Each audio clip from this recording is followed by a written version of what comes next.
ভাই যদি একটু কথা বলেন আজকে মানে কি বলে জায়গায় কি উদ্দেশ্য আসছিলেন ভাই? কোনো প্রোগ্রাম ছিল? এই যে কথা বলতে চাইলাম উনি মানে সেলিব্রিটি বা বড় কিছু হয়ে গেছে এই জন্য আপনার সাথে কথা বলি। ভাই কোথা থেকে আসছেন? আমি ইন্টারভিউ দেন না? আকাশ ভাই একটু কথা বলা যাবে ভাইয়া? একটু ভিডিওতে ছিলাম। ভাই যদি একটু কথা বলেন আজকে মানে কি বলে জায়গায় কি উদ্দেশ্য আসছিলেন ভাই? কোনো প্রোগ্রাম ছিল? তো ভাই একটু ব্যস্ত আছে মনে হয়, চালো আসো এদিকে। তো ভাই একটু বিজি আছে মনে হয়, আমরা একটু আরেকজনের সাথে কথা বলি। বড় ভাই আপনার সাথে একটু কথা বলি। ভাই কোথা থেকে আসছেন? আমি ইন্টারভিউ দেন না? তো আসলে সবাই ব্যস্ত, সবাই ব্যস্ত। মানে কি পরিমাণ ব্যস্ত দেখেন, কেউ মানে ইন্টারভিউ দেওয়ার সময় পাচ্ছে না। তো এই হচ্ছে অবস্থা। তো এটাই স্বাভাবিক, মানুষ যখন বিজি হয়ে যায় তখন আর হ্যাঁ হ্যাঁ।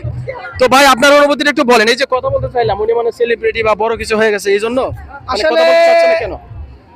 এটা হচ্ছে তার একমাত্র তার পার্সোনাল বিষয়, তার ব্যক্তিগত বিষয়। এখন আচ্ছা। আমরা হচ্ছে সাধারণ জনগণ, আচ্ছা আমরা যা মনে করবো তাই। যদি মনে করি সে অহংকারী, সে অহংকারী। হ্যাঁ। যদি মনে করি আসলে সে সময় পায় না, আসলে যে যেরকম তা মনে করবে। হ্যাঁ। তবে আসলে হ্যাঁ, ছেলের কিছু কিছু আসলে তারা আমাদের মতো সাধারণ মানুষ, তবে তারা একটু লেভেলটা যদি একটু উপরে উঠে যায় তাহলে আর হয়তো পাবো না, না। এখন আমি যতটুকু জানি সে একসময় গার্মেন্টসে চাকরি করতো, এখনো হয়তো করে, এখনো করে, রানিং করে।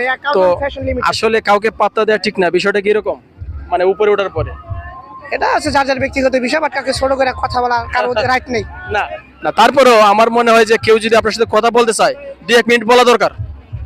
মানে এখন হ্যাঁ, তাহলে তো সে অহংকারী দেখাইনি। যেমন সাপোজ এখন আমরা ইতিমধ্যে কিছুক্ষণের আমরা তো সবাই মানে নরমাল থেকেই উপরে যায় আস্তে আস্তে, তাই না? জি জি জি। তো 2-1 মিনিট আগের মধ্যে দেখলাম যে আপনি তার ইন্টারভিউটা নিতে গেছিলেন। তো আপনাকে মানে কোনো যে সময় পাচ্ছেন এই কথাটা মানে রিপ্লাই দেয় ignore করছে আর কি। ইগনোর করছে। আসলে অহংকারী একটা ভাব এসে পড়ছে এখানে। তো ভাই একদম উচিত কথা বলতে, কিন্তু ভালো লাগছে ভাইয়ের কথা, একদম উচিত কথা বলে দিয়েছি আমরা।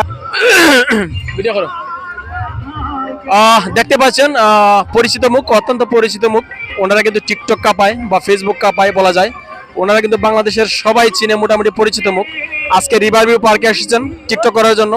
আজকে একটি প্রোগ্রামও রয়েছে, ওনারা একটা প্রোগ্রামে কিন্তু এসেছিলেন।